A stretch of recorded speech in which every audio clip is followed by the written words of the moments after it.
know there's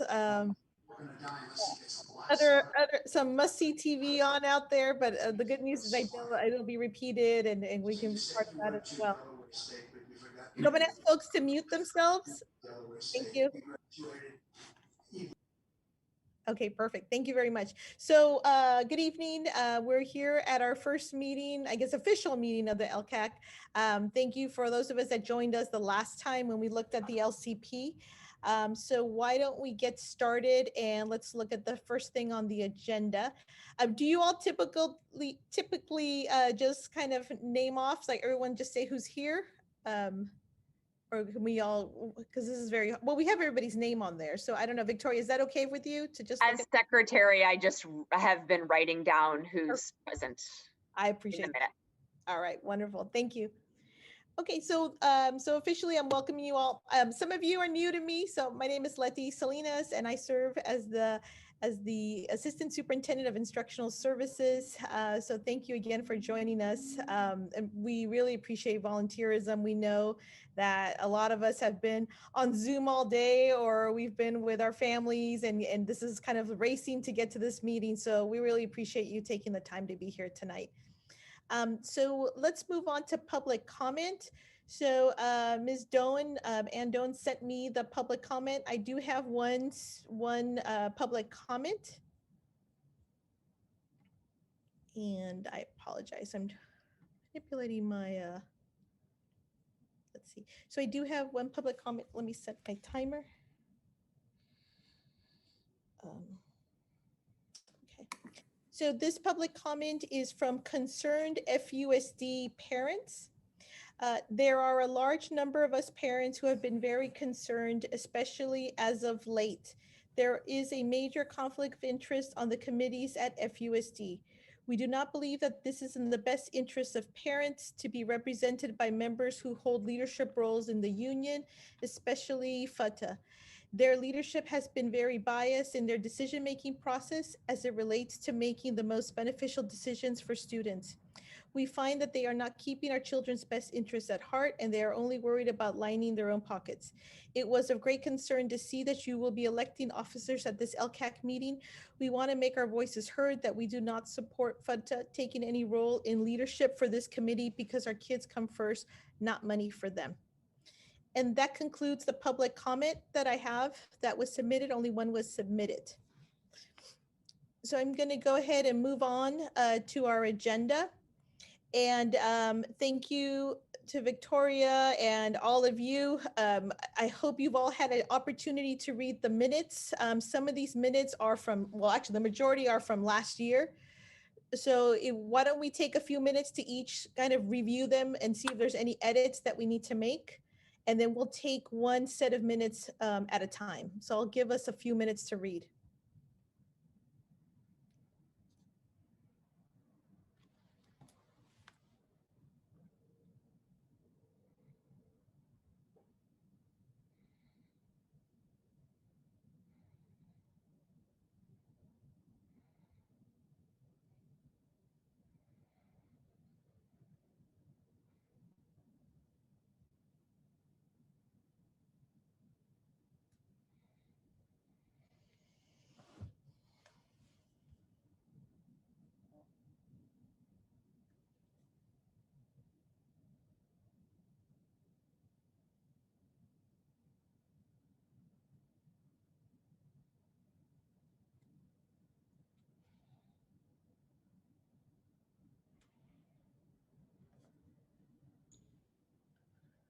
Letty, if I may, I was able to read all the minutes earlier today, but I believe someone else maybe needs to count. I believe we don't have quorum at this time. We need a minimum of 5 parent, student, community members. And I'm getting 3, 4. Oh, now we have 5. Someone else is on. So there we go. Oh, perfect. Thank you. And thank you for checking that. I appreciate it.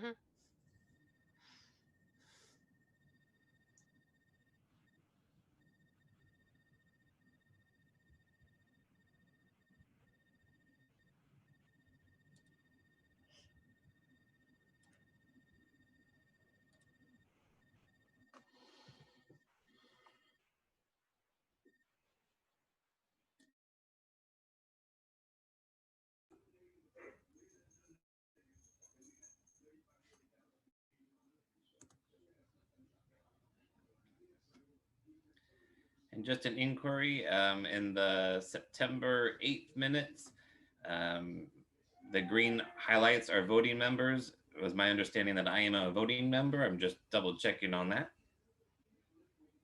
You absolutely should be, Brian. So if I did that, Okay. that was in error. Which date is that? September 8th. Okay, thank you. Thank you.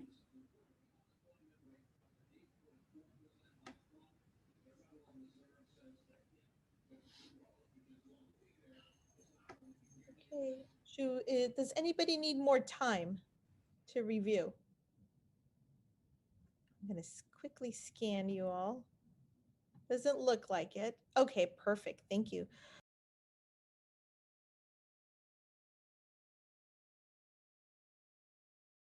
Okay, so I will entertain a motion on April 21st, 2020.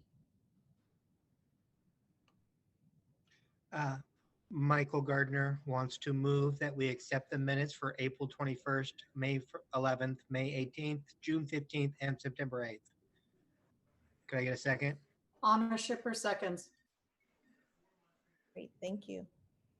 Okay, let's take it to a vote. Do you all, I know we're virtual, do you all typically do a vote, just aye and nay? So If they could raise their hands, Letty, that's that'll what be we easier for you. Okay. Could So I propose that on procedural items that we could say just without objection, we accept the motion? Would that be acceptable? Yes, and we've done that as well too, Letty. okay. Okay, so it sounds like it's without objection, and there was one edit that's already been noted. Yen Chen abstained on the June meeting. I wasn't there. Thank you, sir. Appreciate that. Can I abstain from all of them? I don't really remember a lot of this discussion, so. Okay, thank you. Okay, so we are moving on, and thank you very much for that. Okay, so next I would like to move to the LCP update. So those of you that joined us at the last meeting and were perhaps watching the board meeting, or we have our board trustees as well who were at the board meeting, we wanted to share an update as to the process, what are some of the next steps. And so I think what I'll do is I'm going to have Steve go ahead and just kind of give us an update, and Dr. Rocha will also add on some information as to just kind of what happened and where we're at. Yeah, thank you. Excuse me a second. So after the meeting, the LCACC meeting we had at the beginning of September, we had a special board meeting in the middle of September, where the only agenda item was the LCP. The Board of Trustees gave a review of the edits that we had made following the LCACC meeting. And it was a long meeting. They gave us a lot of input that we were able to incorporate within the final draft. The final draft was presented last Wednesday, which was the 23rd, on the at the board meeting, and it was approved by all the trustees. The LCP is now final. We've submitted it to the County Office of Education, and it's posted on the FUSD website. One nice thing about the LCP is it does give a section on stakeholder engagement. And so this is the part that you reviewed last time that had a lot of the survey information and things. We also put a summary of this meeting that happened at the beginning of September, as well as the special board meeting within that summary. Beyond that, I put a link in the agenda to the board meeting agenda, so you can kind of see what the board members reviewed before it was approved. And it does have a link to a PDF of the report as well. Kind of want to just ask if anybody has questions about the process or content within the LCP. Obviously, we spent a lot of time on it at our previous meeting, but just wanted to put a bow on all that.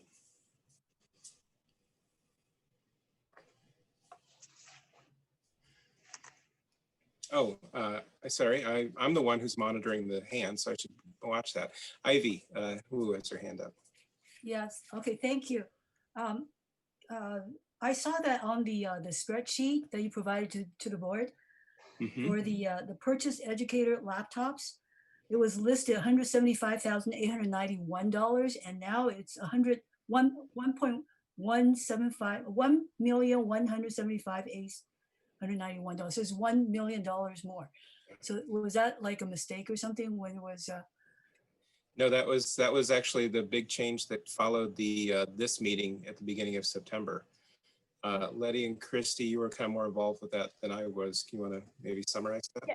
Yes, at our last meeting, we heard a lot of public comment, but I think we had also started to hear a lot of this from our teachers, and as we were working through some of the curriculum instruction work that we do. And so at the time, we certainly took that and we looked at it. I myself was able to take this to cabinet and additionally, and I know Mr. Battle is here. He can also speak to the funding source, but we were able to augment that budget line so that we can really work closely with with IT to ensure that our teachers have the tools that they need to teach. We found that many of our teachers were really patching together their laptops and just weren't able to have the connectivity or the access and the tools that they needed. And because, this is one of their main tools that they use to teach right now. We felt that it was, in hearing the voice of our teachers, that it was something that we really needed to put some more dollars to. And so we did make that change. I will also say that at the public, when we shared that with the board as well, I think they were also happy to see that, we were investing in this area again because of just the daily use that our teachers are having to deal with tools that just weren't up to par. And so we understand that that will get us pretty close. But we're also very thankful that we have the relationship with our educational foundation, who will also be working with us to support students, but also teachers. And so we're looking forward to continuing to work through that partnership to help us kind of end that, bring it all together. Okay, well, thank you. And then as I was going over this list, CARES Act, Learning Loss Mitigation Funds, these are federal funds or something? Or these are federal funds. So how can we tell if some of the funds have been applied already or so it's not listed, like which ones have been acquired and which ones are not? I know that we kind of went over it at the last meeting, but would it be possible to add a column or something so we can tell which ones are acquired already? So, and I can have Dr. Rocha maybe speak a little more to it. We are at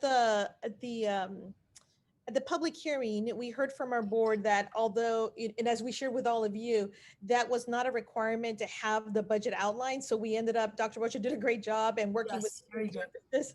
She actually created this template. And the board also had the same question. How much of this has already been expensed and what's still left? Dr. Rocha, did you want to say anything else about that? And I know Mr. Battle's here as well.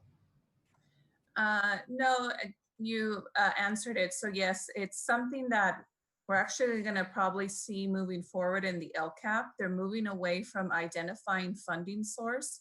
And this is something that's happening at the state level. So I know it's something that we're very accustomed to, where we always identify what the funding source is.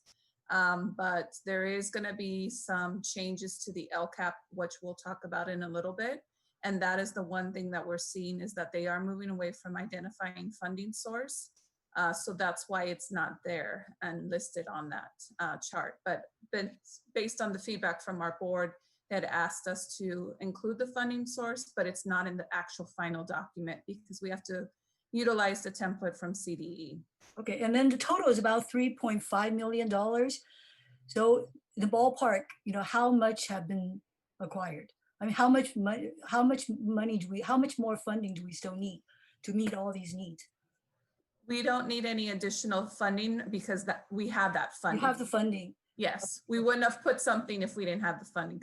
Okay, so for the FEF, they're trying to raise $250,000. That's not going to go on. It's not going to be applied here. No, and perhaps I confused the issue. I might apologize. So $1 million it sounds like a lot of money, and it is a lot of money. But we also know that as we're working through the technology committee and with Mr. Bogle, they're looking at what kinds of laptops we will have for our teachers, and they're starting to embark on that. our hope is that we will get very close to what that's going to look like, in making sure that all of our teachers that need it, and we'll prioritize our teachers that have the most need. But we still envision that we are going to need the support of the Ed Foundation. And so we anticipate needing that support as well, but that won't look, we won't show that on the LCP. Okay, thank you. I'd also just like to add that even though could be very expensive, it is absolutely necessary if teachers are going to be working from home. I mean, some people are fortunate to have their own personal laptop that works pretty well for them, but we certainly don't want our education system to depend on the luck of a teacher who has the nice laptop. And so we want to make sure that regardless of the school a student's at, that their teacher would have the tools necessary to teach them, rather than just like teaching from their phone because they have no other choice. This is Anna Shipper. I know that at the last board meeting, it was stated that all the schools have all the Chromebooks and the hotspots they need for their students. My daughter goes to Azaveda and they keep sending out a newsletter. I don't know if they're not updating it, but they keep saying they don't have enough for all of their students. So if somebody can please check in with them or get them to update that newsletter, because I'm hearing it from both sides and I would like to know what is correct. And if they need support, they need support. If they don't, then they need to fix this. Thanks. Thank you.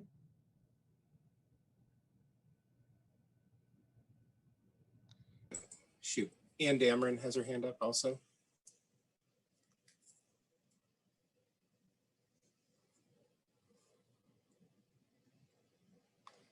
It says you're unmuted, but we can't hear you.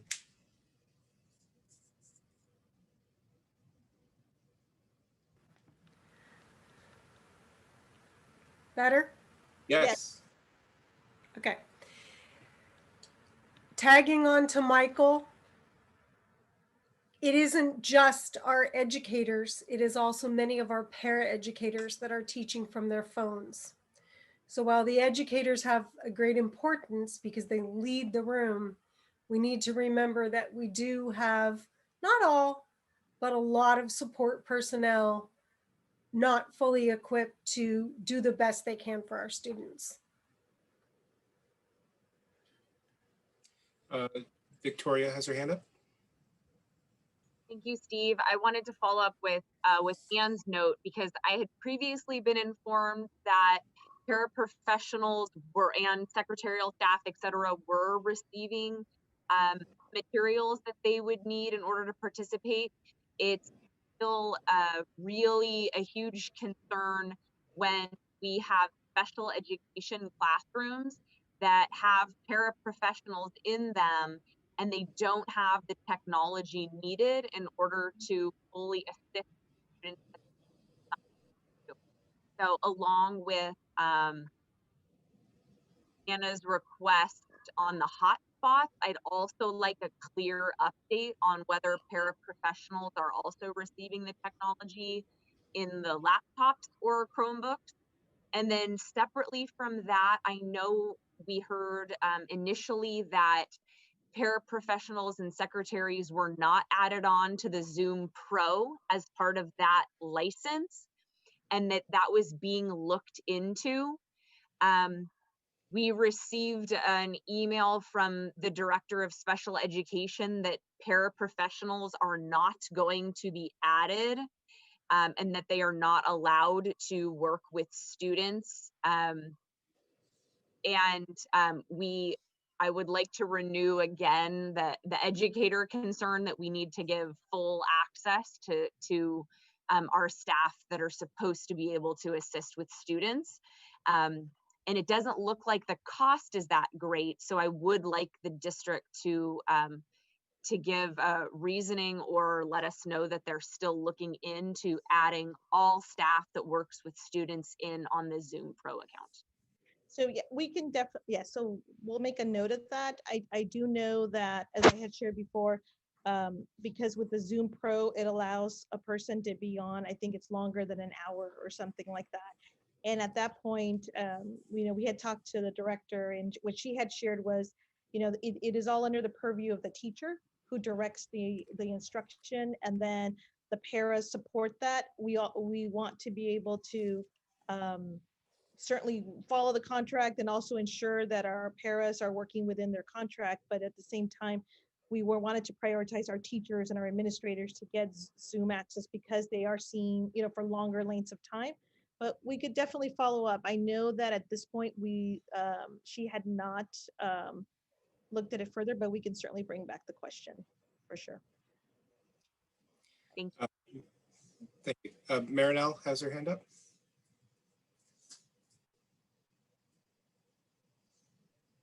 Hi, I'd like to follow up on Anna's question. So regarding hotspots in Gomes Elementary, so we're 20 plus days into instruction and we're still being told that they've not been distributed to the school site. Like there are none available and they're just waiting for them to distribute. So I'd like that to be looked at too as well. Yeah, and it's contradictory to what we're hearing. So we can certainly look at it. I do want to share, and as we know, hotspots are expensive, right, and not every family needs a hotspot. There was a lot of misconceptions that because I have, I've got Comcast, it seems really slow. My internet seems really slow. So each of my children need a hotspot. And so we were trying to curtail that, saying, no, that we really need to prioritize our homeless students, our students that definitely qualify for free and reduced price lunch applications. So with this order, I believe we ordered over 500 hotspots, and those are prioritized for McKinney-Vento. So we will continue to work with our principals to message that out, that we are not purchasing a hotspot for every student. We just cannot, with our budget, sustain that. Right. Yeah. Okay. Thank you. Absolutely. Brian has his hand up. Just to piggyback on the hotspots, that 500 is not going to cover our low income, our socioeconomic disadvantaged students. I'm only receiving 12 personally at Glenmore, and I have about 50, 60 kids that really need it in order to have it for their education. So that still is an issue, and we still need to look at that and try to fix that problem. Okay. We'll continue to work with Robin and Zach to see how to better support that. And candidly, I think, not to continue on it, but because I'd like to get some more hard numbers to look at, but I know that at the beginning, I think we should have been a little clearer with our communities and with the families as to how the first batch was distributed. Because I would hesitate to say that I think that perhaps we should have prioritized a little differently. I don't know. I wasn't here when all of that started to happen, but we can definitely look at it. Absolutely. Next, we have Armina. Hi. So coming to hotspots, also for the teachers, we have had issues where teacher did not show up in a couple of classes, and like the students did attend the class, and the issue was internet. The internet was not, there was like internet connectivity issues. So not only for students, but for teachers also, if we can do something about hotspots, and if they have issues, if we get their, feedback, whether they have all these facilities. Thank you. Okay. Marinelle, do you have another question?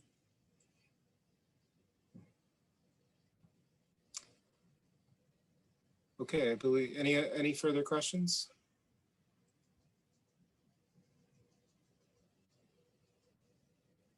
Okay. I don't see any. Great. Well, thank you. Thank you, Steve. So what I thought for tonight, what we would do is that, the LCP is certainly alive and well, and we will look, we look forward to the implementation and certainly ensuring that we're meeting the needs of what we said we were going to do within the LCP. But we also wanted to do some of the forward planning. So the exciting news is that we are now in a new three-year cycle. And so when we do a new 3-year cycle, we really have to be pretty thoughtful and set some goals and look at our priorities as a district, because we also know that, as we're starting to do this forward planning, this is really a really wonderful opportunity to do that because of the 3-year cycle. So what I'm going to ask is Dr. Rocha to give an update. And in some ways, I know we typically start this early, but we don't know yet about the template. We're going to hear some information about that and hear about the process. But I want us to kind of start thinking as we're going to start to pace this out for the year, what really needs to be in place. So I'm asking Dr. Rocha to kind of give an overview. And Steve, I don't know if you also have some information, but we'll let her go ahead and give us an overview.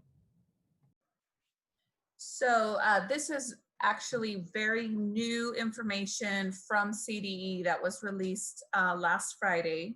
So there is a Senate Bill 820 that requires the state superintendent to work with the state school board on revising the template for the annual update for the LCP. We've been talking about LCP so long.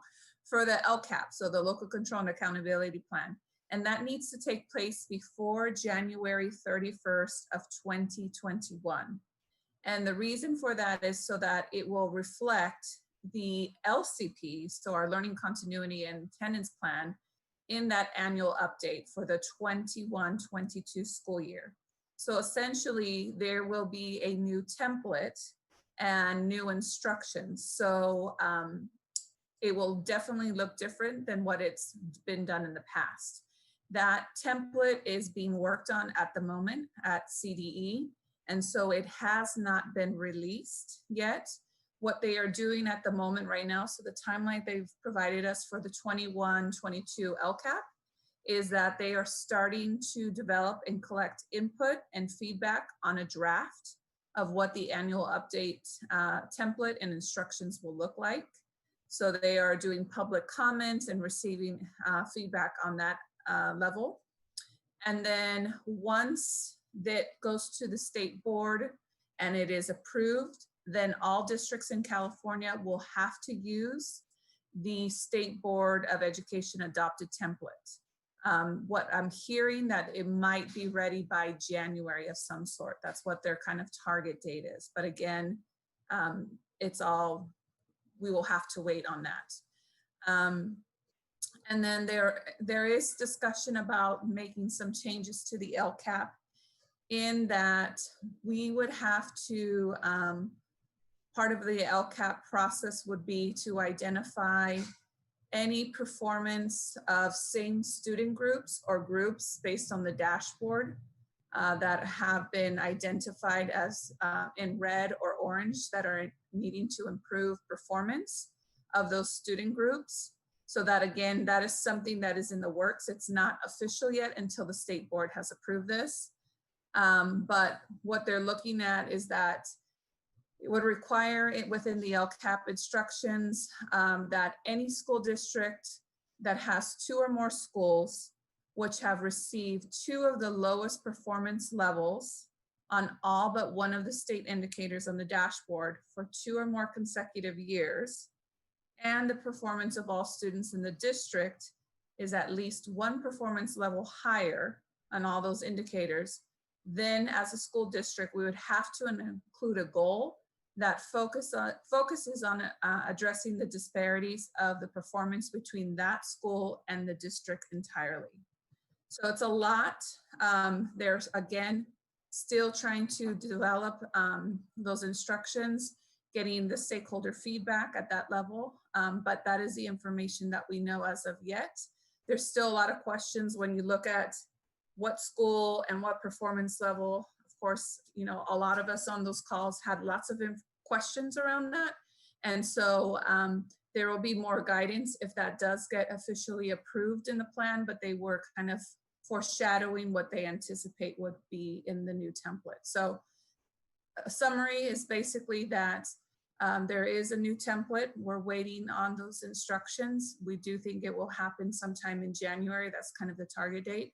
But until then, we're kind of on pause until that template has been approved at the state level. Any questions?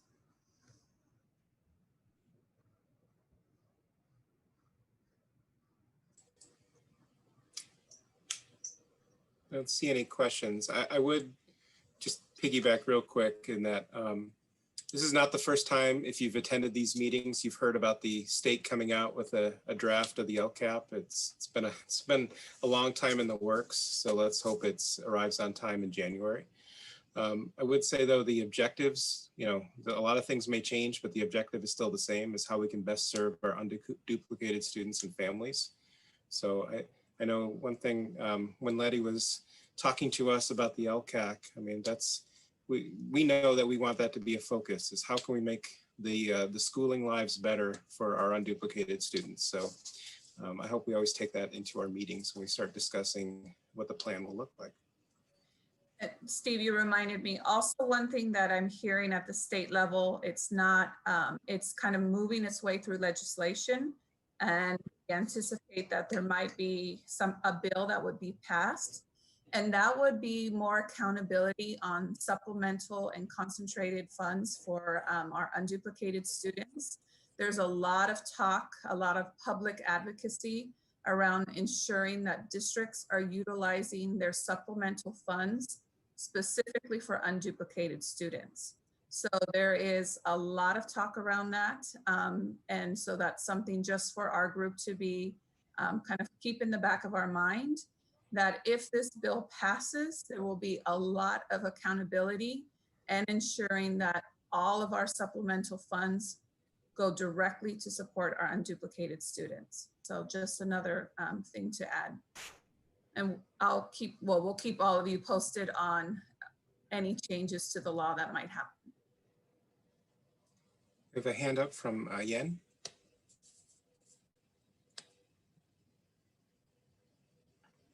Yeah, I think it's, we kind of can understand that's where the state is coming from. I mean, my main concern for Fremont is that, we have unduplicated students at all the schools, and some of the funds were focused on specific schools with resources. And, we want to make sure that we can reach out to those that are spread out through all the schools. And so that's where my biggest concern is there some new direction that we're going to have to take that's coming from the school board or the administration, so we can get ahead of it instead of trying to address it and with surveys and other things that come late, some in January or February. If we can basically get some direction on that early.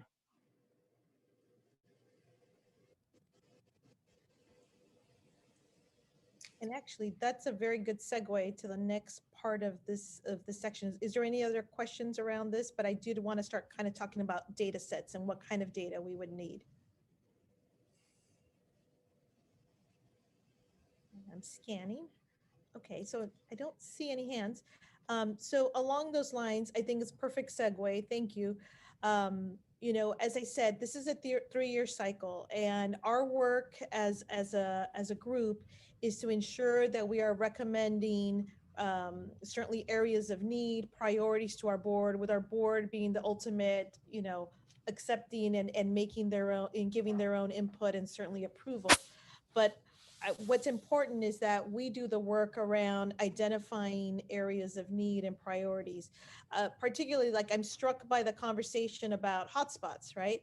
And how do we get in front of something like that so that we're not kind of behind the 8 ball trying to catch up when things are really hard to get a hold of. So one of the things that I was starting to think about was what I've been doing on my own is starting to pull data as to who are our significant student groups by school level down to grade level, and really starting to understand who are our students and what is the demographic. If you've been watching our board meetings, you've also been watching that there is certainly not like any other district. I mean, certainly like every other district in Alameda County in California, is that there is definitely an outcry for ensuring that we are meeting the needs of students in an equitable way.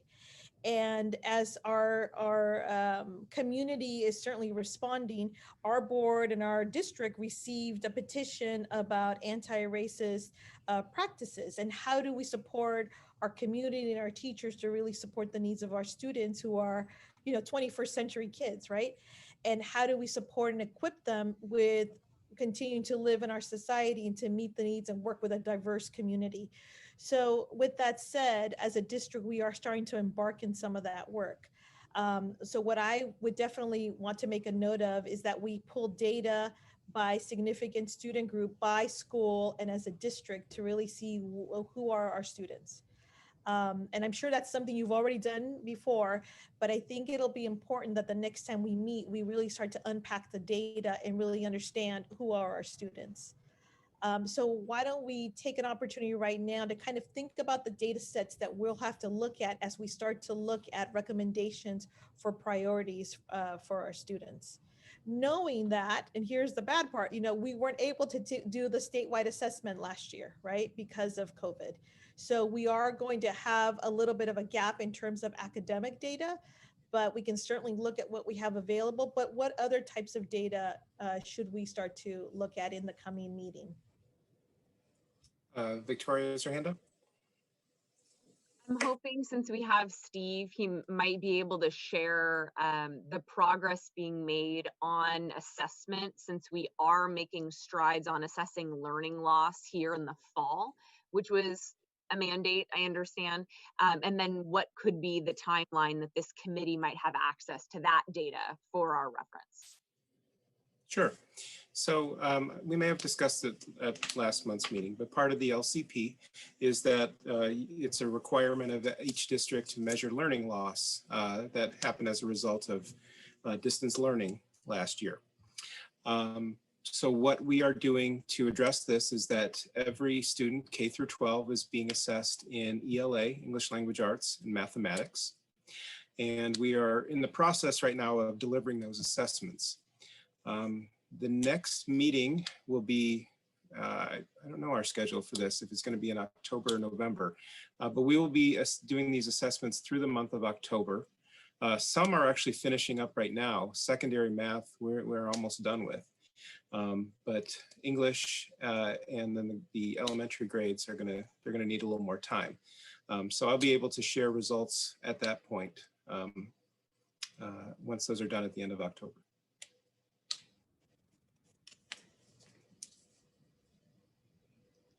Yen has his hand up. So, Stephen, one of the things is that for the new English learners, there was some discussion throughout the year that, they may have difficulty with, the new math formats, right? Some of these are word problems and you have to basically have an English level. My other concern is that, the assessments, if they're basically the unduplicated non-English learners, how do we capture them versus the ones that basically fall below the assessment? If you're a non-English learner, my understanding is that they're basically captured differently and their assessment scores aren't, it doesn't have to rise up as high as other English learning students. So maybe you can help me clarify. Are you asking about the assessments for English learners specifically? Because the assessments I was speaking of are going to be delivered to all students, but maybe you can help me clarify that question. Well, one is, we're going to have a breakdown of the unduplicated students that we have recognized that are, new English learners, and they fall in a different category. And so we basically making sure that they're not even falling behind. They catch up within 1 year or 1.5 years, and because of COVID, they're now behind, 2 years plus. And we're basically losing a whole group of learners that are out there. Yeah, and part of, and Dr. Rocha can talk about this, but one of the things was our first priority as a district in instructional services is finishing up the EL assessments that didn't get done last year due to distance learning. You want to talk a little about what you're doing? Sure. So as a requirement for any student that when a parent enrolls their student into Fremont Unified and identifies that another language other than English is spoken, we do an assessment, and that happens statewide, which is the initial LCACC. Normally we do this over the course of the summer. The window starts July 1st and goes on until as frequently as students enroll. Unfortunately, due to shelter in place, the assessment does require people to assess them one-on-one. So we were unable to do that. CDE, however, has just released how to administer the assessment in a virtual setting. So my team has been working on prepping for that. And we actually began testing students today. So today was the first day to do that. We have over 1,400 kids that we need to assess. And we are actually prioritizing secondary first due to placement of their designated classes. So we will be reaching out to parents. A letter was sent out to those parents so they were informed, and I've gotten lots of emails from parents clarifying and wanting to know what the letter means. Essentially what will happen is that any student who we consider to be determined, basically determine if they need the EL services or not, will receive ELD services until we get official scores from the initial LPAC to determine if they truly are an EL student. So that service would have begun the moment that school started. So they will receive those services, and then from there we'll be able to determine if they need those EL services. And then to note, for any student who is considered an English learner, every year we have to assess our students, and that is with the summative LPAC. That transpires in the spring. We actually were quite far along in our process of assessing students before shelter in place. So we were able to assess 52% of our students, which is actually a very high number in comparison to other districts. So we have scores for 52% of our students. We are going to be administering a summative LPAC for students who are near reclassification, and that's about 102 students in grades 3 through 12. And they will just need to complete the domains that they miss. So we will be getting another data set of students. Unfortunately, we will not be administering to all students who who did not complete or partially completed the LPAC, and that is based on the information we've received from CDE, that it needs to be only for students who are up for reclassification. It's not an accountability piece. So we will definitely be doing the summative LPAC based on all of the guidelines that we're receiving. And not to take Steve's thunder away, but it also looks like CASC will also be taking place because they're making a lot of preparations to do all state assessments in a virtual setting. So regardless if we're in person or in distance learning, assessments will be happening this year.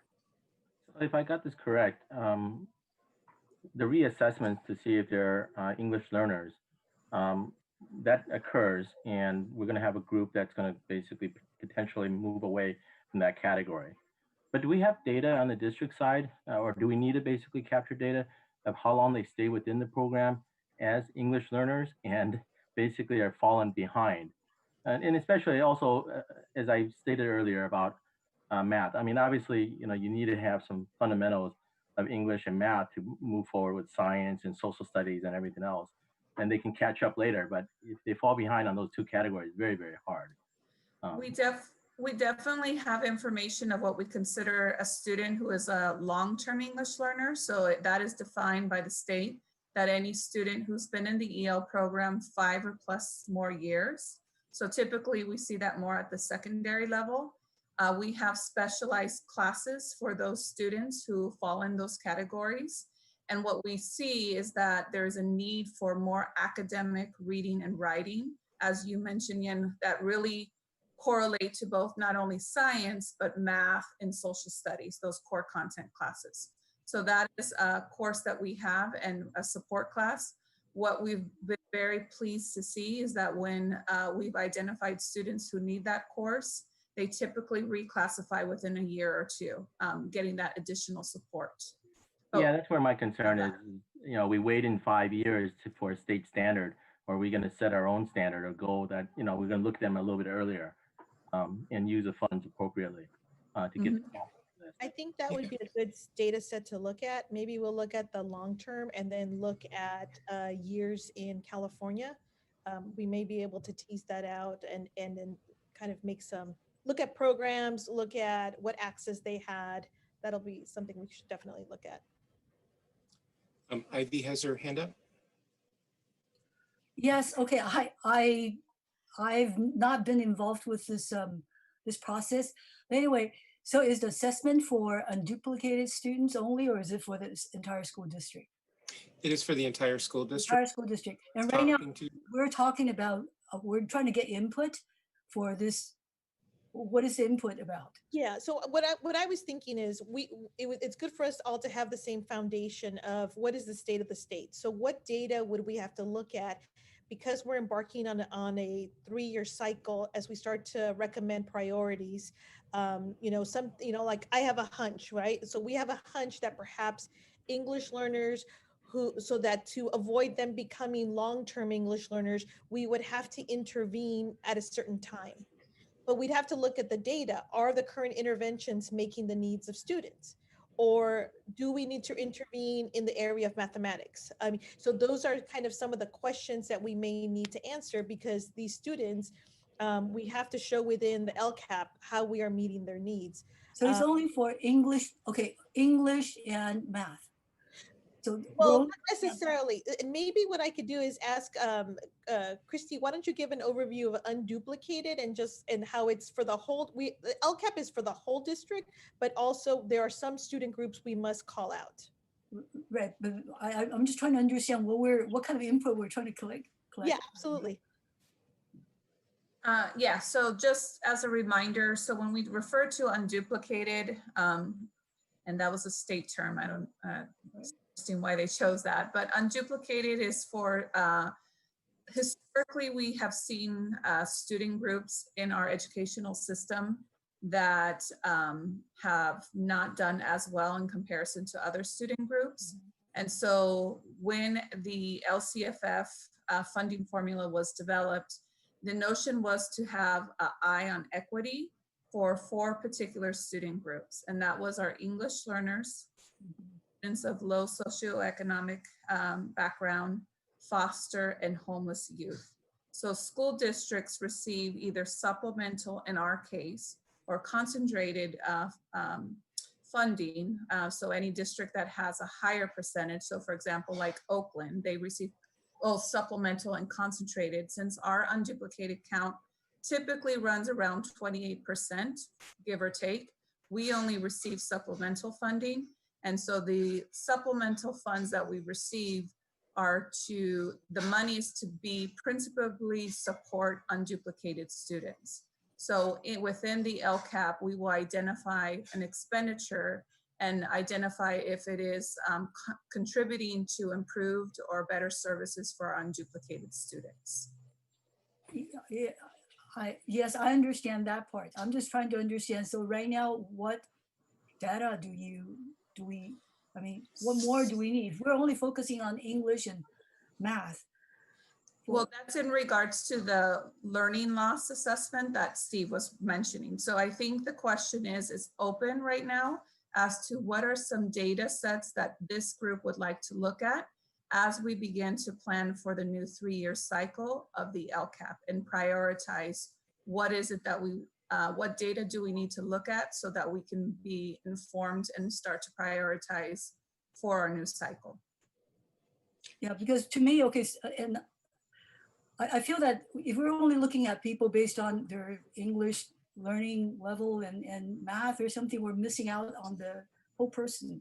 So I don't even know how is it possible to have some kind of data or testing or something on, like a kid is made in different, I mean, it could be a very, very talented kid in some ways, but then if we only measure them by how much English, how well they can do on English performance and math performance, we're missing out on other attributes about this kid.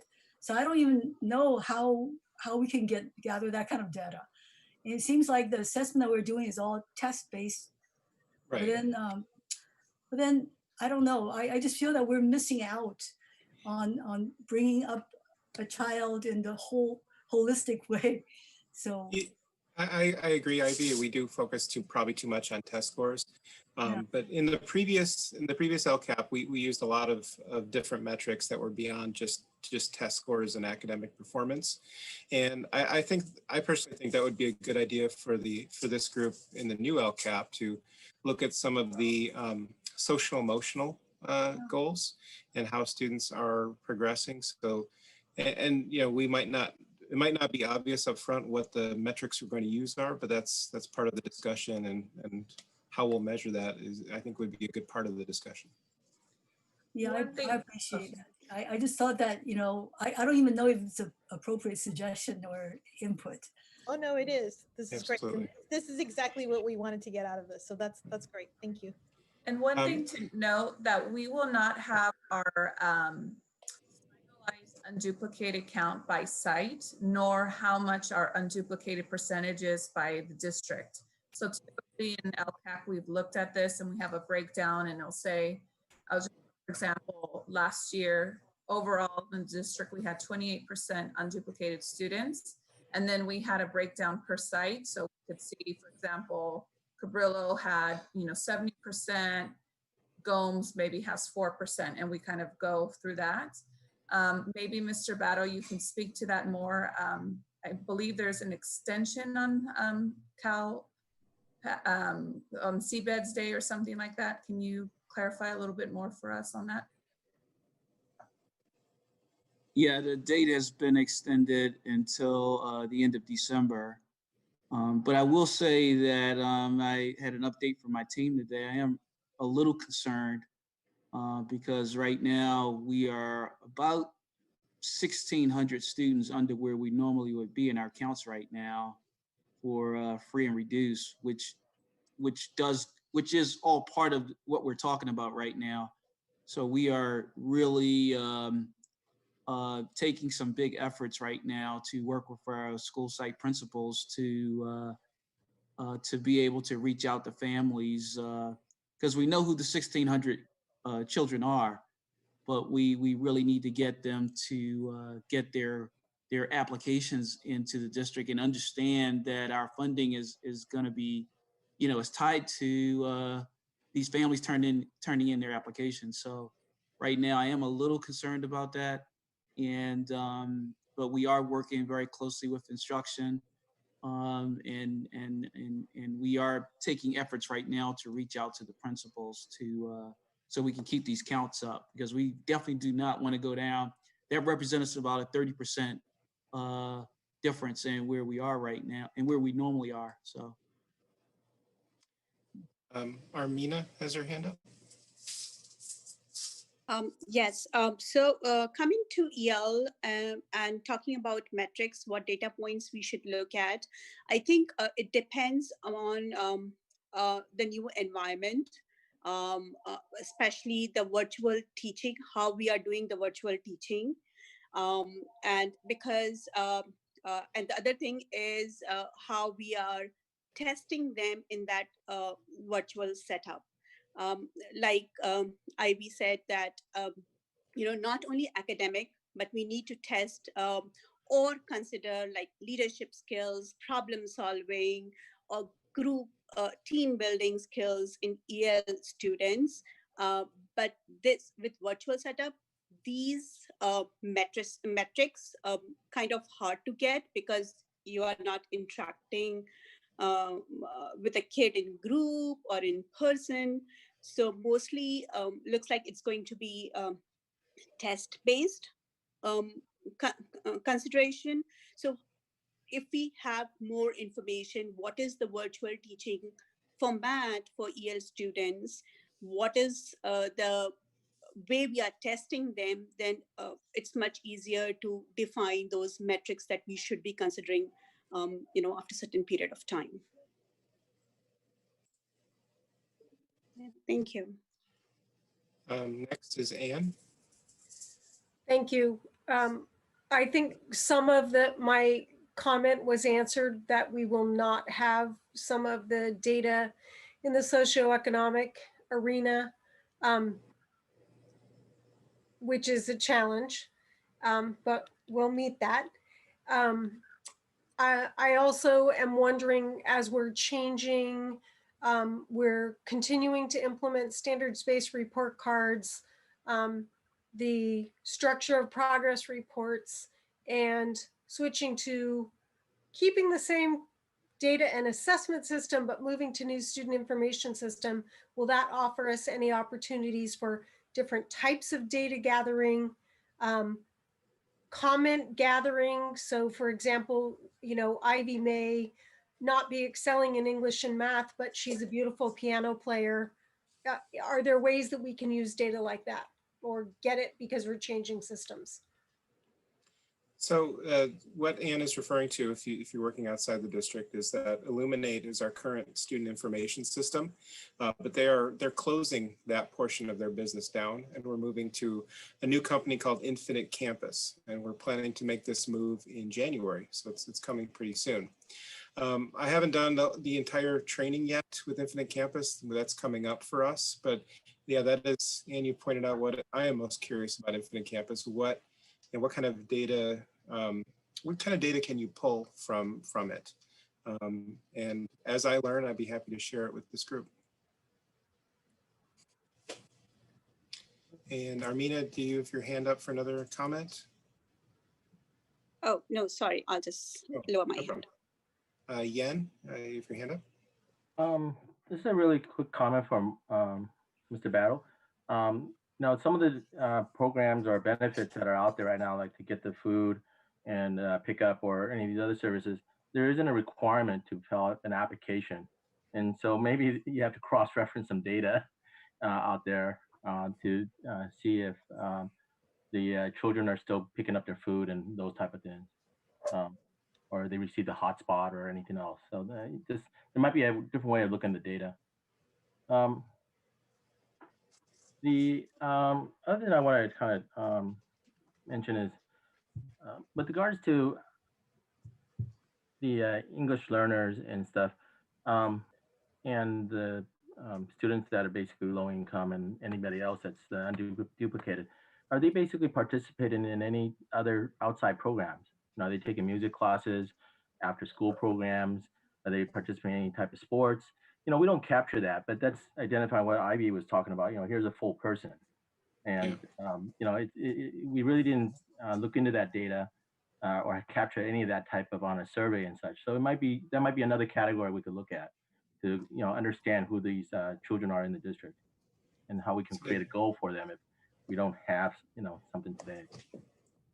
It's an interesting point. Ivy?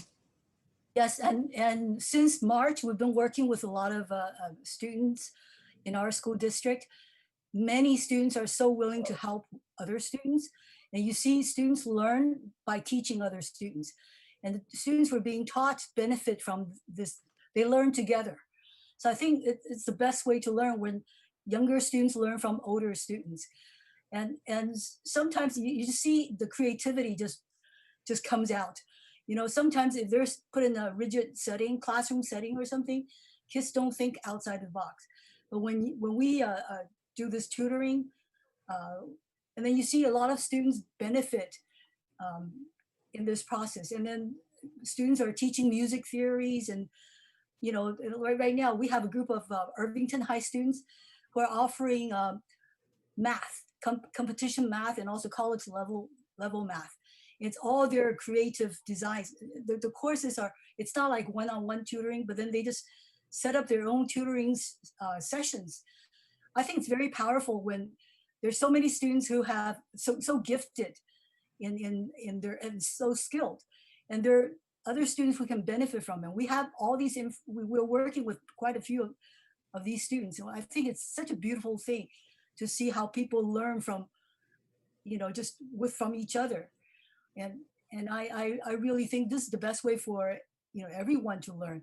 Students who don't have, we're offering all these things for free online. So students can benefit from just learning from either in a group setting or online set, it's, I don't know. I just thought we need to find ways to inspire our students to learn in different ways. Yeah. I'm wondering, on that note, Steve, is there a way to capture, how broad course of study became one of the indicators, if I'm not mistaken, or so that might be something to look at is broad course. And what broad course of study, it includes music and art and people, it's not enrichment. We know that it's not just enrichment, it's about the whole child. So that might be something we look at as a group to see just who are the students involved in this and how are they doing. I'm not quite sure what the data would look, how we would capture that data, but that might be something to look at, that we can look at as a group. I also think for the teachers, sorry about that, Stephen. The surveys go to the parents, but I think some of it is if you have a English learner or unduplicated inside a classroom, a lot of this is really put into on the shoulders of the teachers, and the teachers are very creative. Some basically share with another teacher, so they might be able to send a student down to an earlier grade to basically so that they basically at the same level. Some might find another student to be a tutor, just like what Ivy was saying. And a lot of these things are occurring, and I don't know if we are actually capturing that information for the students that we're basically trying to understand. So maybe that's another thing that we could look at is specifically for the unduplicated, having a survey for the teachers. Yeah, I think if we and I do see Twish, I see your hand up next. It'd be my recommendation, since it's my department that kind of gathers the data, is that as we're writing down goals for the new LCAP, we think about how we're going to measure each goal as we're writing it. I mean, that is a requirement of the LCAP, so we should do that. But really, to try to what I'm hearing from the commentators tonight is trying to do a more holistic look rather than they did well in this test. Trisha? I'd just be cautious about the holistic approach. A lot of these things become an equity issue because of the lack of opportunities. If music is not being offered at school, if piano is not being offered at school, how many kids will have the opportunity to go learn it, right? It's a good idea to gather the data, but I would be very wary of making any decisions based on that data. Okay, well, we'll have to decide what data we're looking at first, and but that'll be a group decision. It certainly won't be my department making that decision. Are there any other hands up? Okay. So Letty, I think we can move on. Thank you. So this was really helpful. And as we start to plan out, and of course, as Steve said, some of this data, I love that idea of tying it to a priority and what are the metrics. So that, and as you said, it's a requirement, but more than anything, it'll really kind of focus our work. So I appreciate that. So let's go on to this next section. And so the next section is the selection of officers. And so my understanding is that we have a chair, we have a secretary. Is there any other officer position that I think that's it, right? Vice chair. And I actually wanted to start off by nominating Ann Dameron as vice chair. Okay. And can we say something about what is the role of the vice chair? I looked at the bylaws, but was there any other questions or any other comments on that? Yeah, vice chair is pretty basic in that you assist the chair. So just as an example, what you have Steve doing right now, that might be something that the chair might ask the vice chair to do, just in facilitation. And then of course, if the chair is absent, like any other meeting, that'd be it. I think also another person who attended the meeting to make sure that we're capturing the agenda items and on the right track and anticipating any potential data needs and those kinds of things so that our members can come prepared to the meetings.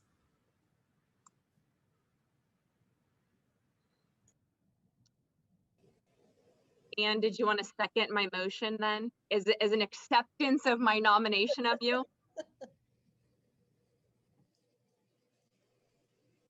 I second. I will.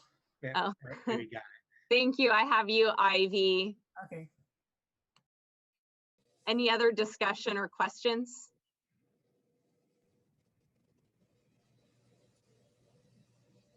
Okay, we can call the vote as long as you're aware for voting member versus non-voting member, or if Letty, we want to say without objection.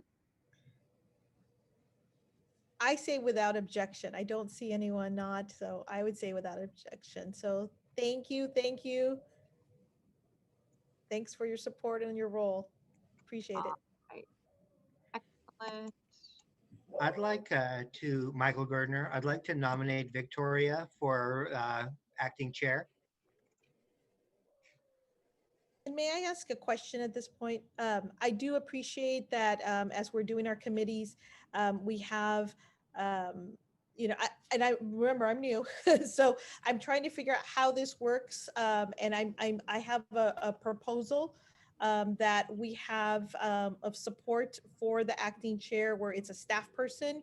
And I know Christy's going to be going on maternity leave, so I'm not talking about Christy. It would probably be myself, just in terms of supporting, because there's so much work that's going to come with this 3-year cycle, that there's a way that staff, district staff is really supporting the acting chair or like a co-chair with the chair. Yeah, so Letty, it would be in line with other bylaws. The chair, which is generally a parent, non-management or community member, and then you or whoever you appoint, this is your division, you would be the facilitator. So the chair would work with you in order to form the agenda. Okay.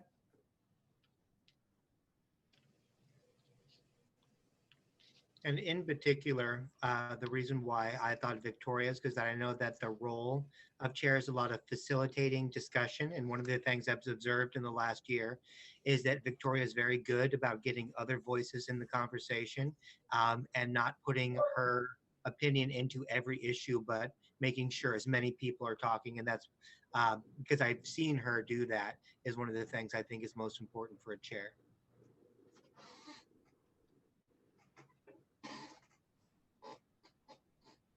Thank you, Michael. I'll accept a second. Anna Shipper seconds.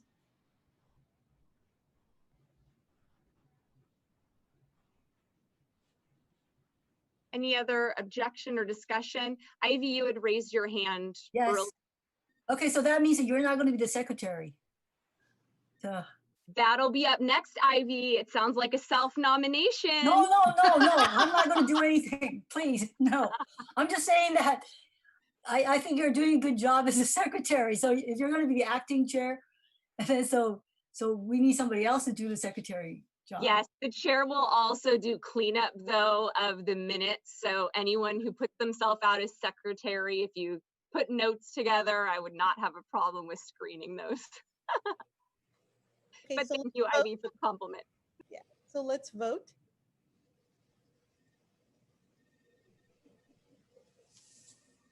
Do I have ayes or should we go? Okay, Well, show of hands. How about show of hands? That way I can do. Okay, any noes? Abstentions? Okay, great. Congratulations, acting chair. Perfect. Okay, and now secretary.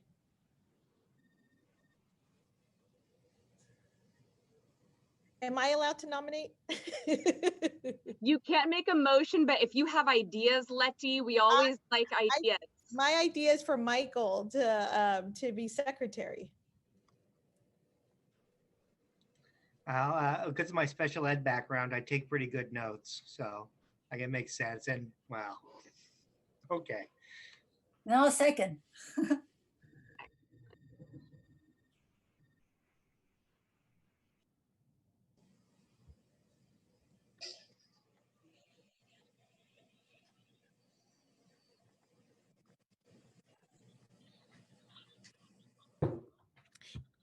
Okay, and I'm wondering, you know, before we take the vote, I did hear you say about parents. Is there something, I'm noticing we do not have any parents. Is there should we try to do some kind of a co on this or? There isn't a mandate, but that is something the committee could look at in the future. I know off the top of my head, for example, like the Technology Advisory Committee actually states that chair will alternate years, either being an employee or a parent. So that is absolutely something that LCACC could look at in the future, but it is not in our rules currently. Okay. Okay, so let's do a show of hands. Okay, Any no's? Abstentions? Okay, congratulations. Thank you for taking our minutes and the notes. That's pretty much appreciated. Congratulations and condolences. That's how we do. I didn't say that part, but I appreciate it. Okay, wonderful. So, and is it possible? I'd like to just finish the agenda if that's okay, and then we'll Yes, resume. of course, because I already have minutes going, Letty. So Okay, yeah. perfect. Good. Okay, so let's go to recruitment of vacancies. And so according to, and I'll have you confirm, but according to the records we have here, and I'm looking at my notes, we know we have vacancies, and the vacancies that I'm showing is we need one more SEIU member, one American attendance area parent, one mission attendance area parent, one Washington attendance parent, and one parent at large. Does that fit with what you've got for anybody else?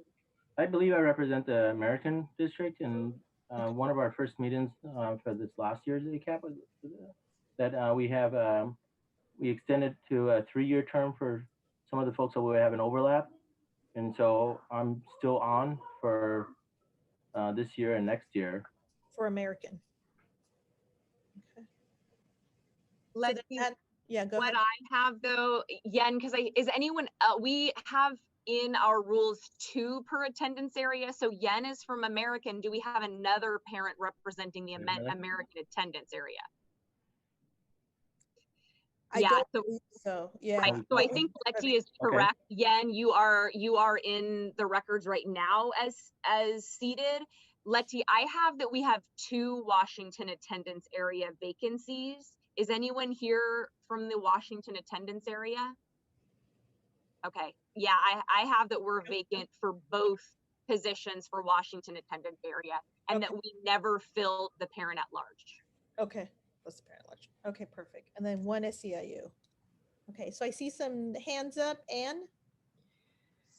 I would just like to suggest that to improve public interest in the committee, to make these things go more smoothly and more clear, if we could perhaps have a list of the members on the website, a list of what year in the term, what area they represent. We want to encourage more people to participate, and they might be willing to if they knew someone else on the committee. But when you have to dig through minutes to find out who's attending, not even who's a member, I feel that creates a barrier to participation. Yes, good suggestion. And also a description, maybe a brief description of what this committee does. Okay. Yeah. And I think the first PTA meetings, there was a call out to participate on all boards and committees, but without having the information, a lot of the PTA are not able to identify and, basically say, yes, there's a position for us to join. I can follow up with the PTAs for sure. And I see a hand, Marinelle. Yeah, I just wanted to say, I believe Armina and I we're in the same district. So I believe Mission, we're in the same, like those 2 chairs have been filled for representing that area. Armina represents DLAC, so she's been nominated through our committee. Okay, so only one.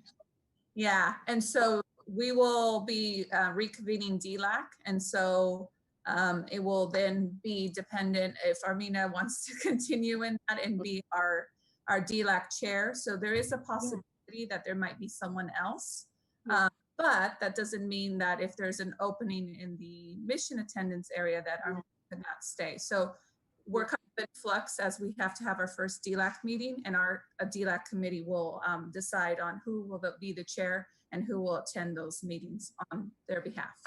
Got it. Thank you. Great. And I see, is it Twisha? Yeah, so I think I'm the only one from the Kennedy attendance area. That is not correct. I'm also from Kennedy. Ah, okay. Sorry, my bad then. Okay. Then Victoria. Thank you. I'm hoping to get more clarification from Armina and Christy overseeing DLAC. I understand other bodies appointing their representatives, but would we not have Armina or DLAC, like we wouldn't want there to be a lag or any meetings where DLAC wouldn't be represented, right? So they would work their transition so that, okay, all right. Yeah. But that could mean Armina is only a representative for 1 year. Correct.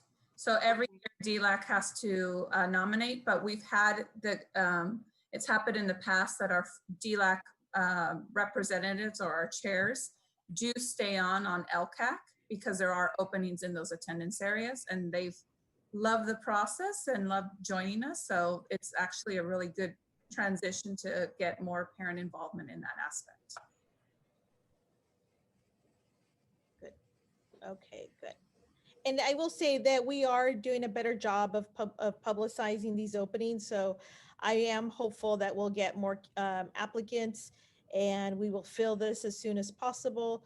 But definitely, I love the leads about PTA, and we can definitely reach out to the PTA as well. Okay, so I'm looking at our, I'm looking at the clock too. So calendar. So here is the proposal. So as you all know, last year you did not set any dates for this year, and that's okay. But unfortunately, what happened is that other committees and other groups started to set their dates. So if you look at all the other Tuesday, at basically when we would meet on a Tuesday, unfortunately, there is wellness committee, there's equity, there's African American, and there's just so much happening on Tuesdays that my proposal is to move these meetings to Thursdays, 6:30. And so I know that typically there are FUTA meetings on Thursdays, but I'm hoping that if we make this at 6:30, because it's just a really open day. And then I know, like, for example, I think there's PTAs on Tuesdays as well. So that was why we had some members that had to leave early the last time. So and then I have some proposed dates, because what I'm hoping is that we would meet once a month moving forward as well. Can I share some of the dates right now and see how you all kind of react to it? Okay, so I'm looking at Thursdays. So I'm looking at October 23rd, November 20th. October 23rd seems to be a Friday.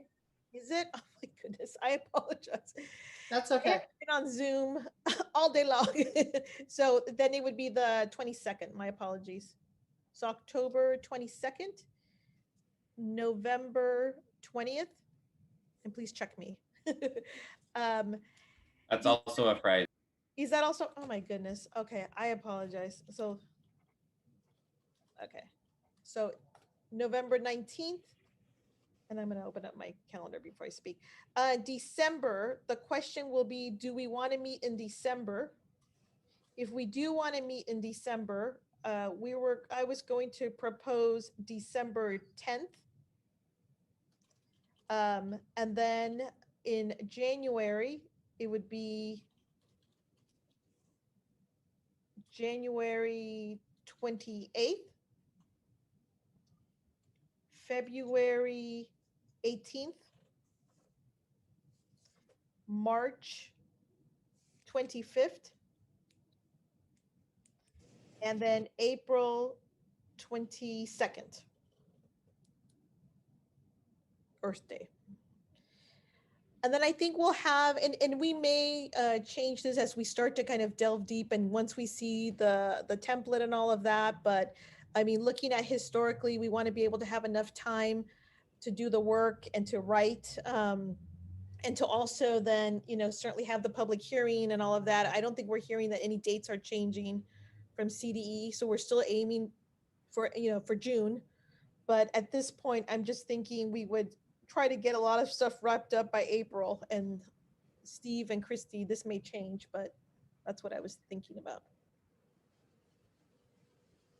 Letty, just a quick bylaws check. The bylaws do state that the committee meets 4 times a year.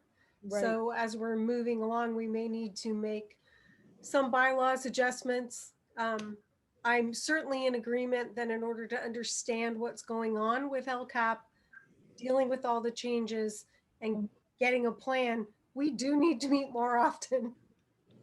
Yeah. What do you all think? I see some hands. Marinelle? Anne, was that your comment? Okay, so Victoria?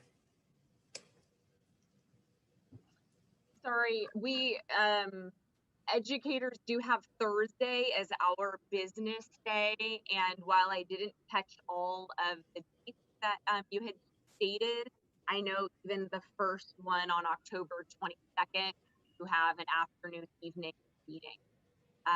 So I might be able to work that out offline if you wanted to look at the calendar, but we do have most Thursday afternoon evenings with things planned.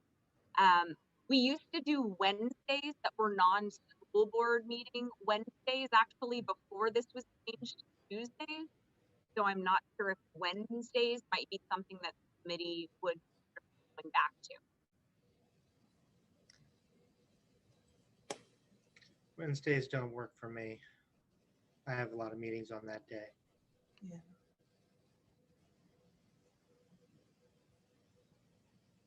Also, I'm not doing anything Friday nights anymore. I'm just gonna throw it out. Yeah, I don't think we should do Friday nights. So is 6:30, Victoria, do you want to look at these Thursdays and see if 6:30 is an okay start time? It absolutely isn't whenever I have certain types of meetings and especially our forums. But like I said, the one already, October 22nd, I know can. And I didn't catch all of the others. The November one I think is fine because I don't think we scheduled a Thursday event right before Thanksgiving vacation. So that one I know we could do. But yeah, October, if we could pick a day, and then maybe if we just have those 2 dates set, then we could look offline and bring additional dates back. How does everybody feel about that? Because it looked like Thursdays work for most people. Okay. Yes. So go ahead. Yeah. Yes. Yeah. Thursday works for me too. It's 6:30 is fine. Okay, perfect. So why don't we do this? What about, I'd like to pick the October date now, just because that's our next meeting. So Victoria, can you look at the FUTA calendar and see if there is another Thursday that would work? And then I'm going to look at the district calendar. Oh, you mean for October? Yes. Yeah, October 8th, I know that we're free because we gave away October 8th. The district is doing a workshop and I know that we were free that day. Yeah. That'll be too soon for us. It will be too soon. Yeah. What about October 15th? Or October, right before school resource review. Oh, what about October 29th? Are any of us involved with?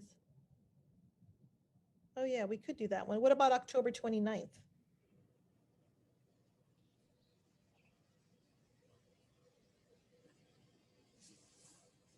Does anybody have any conflict on October 29th? No? Okay. Let's do October 29th at 6:30. And then it looks like November 11th. No, that's really close to the next ones, but let's just keep it for now. Let's leave November 11th. It's going to be really close, but we could leave it for now. And then I'll work with Victoria, shooting for just looking at some of the Thursdays. I'm so sorry. You said November 11th, which is the Veterans Day now. I'm not sure. Is that what we said? Yeah, was it the 11th that's or correct. 18th?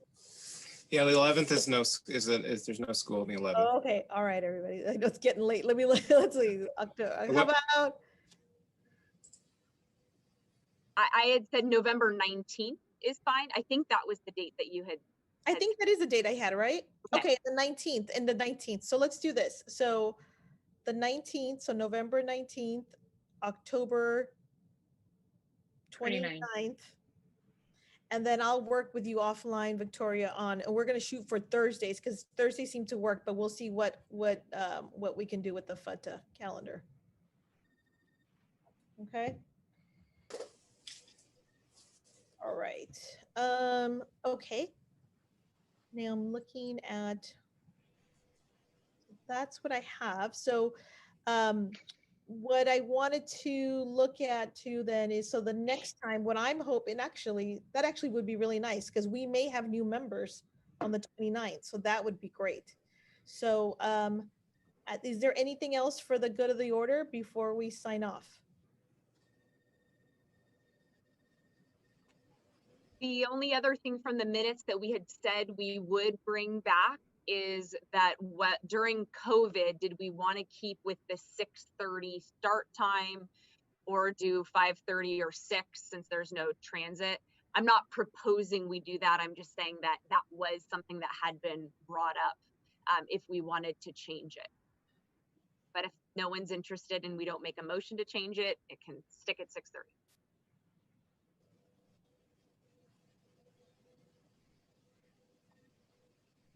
Yeah, I think let's stick with 6:30. And okay, perfect.